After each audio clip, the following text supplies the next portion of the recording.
अस्सलाम वालेकुम वरहमतुल्लाहि वबरकातुहू। मैं हूं दादा homeopath doctor Mohammad Siddique, Ishal homeopathic clinic Ukada से। आज की हमारी होम्योपैथिक रेमेडी का नाम है डलका मारा। इसकी करेक्टरिस्टिक सिम्टम ये है कि ये नमदार मौसम, मरतूब मौसम, ठंडी जगह, ठंडा इलाका, ठंडी खुराक, ठंडा मशरूब, जब भी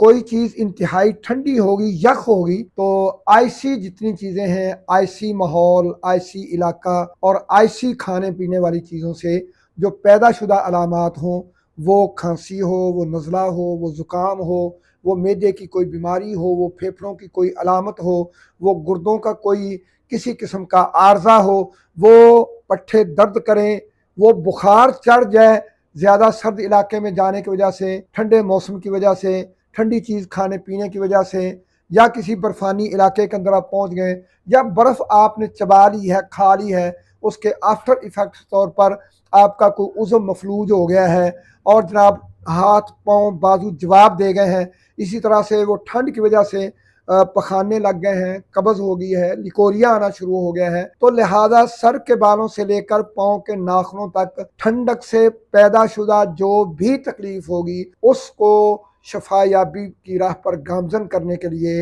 अल्हम्दुलिल्लाह होम्योपैथिक रेमेडी डलका मारा है। और डलका मारा जो है, ये चूंकि सर्दी के साथ इसकी अलामत बढ़ती हैं, तो मौसम सरमा के जिल्द के दाने, मौसम सरमा के अंदर जिल्द के ऊपर दाने नमूदार होते हैं, उनके ऊपर खुजली होती है, उनके अंदर से मवाद निकलता है जर्द रंग का और वो अपने निशान छोड़ता है, और फिर इतनी सख्त खारिश होती है कि जिल्द के ऊपर और जिल्द के और जिस्म के मुख्तलिफ हिस्सों में इस्तस्काई कैफियत पैदा हो जाती है। रेशे के साथ साथ उन जख्मों के अंदर पानी भर जाता है, तो उस इस्तिस्काई कैफियत को दूर करने के लिए मौसम सरमा के और सर्द इलाके के खुजली के दानों और शदीद खारिश को ख़त्म करने के लिए अल्हम्दुलिल्लाह डलका मारा दवा है 30-200, और पुराने मरीजों के लिए 1 mcm इस्तेमाल करेंगे तो अल्लाह के हुक्म से शफा होगी। अस्सलाम वालेकुम वरहमतुल्लाह।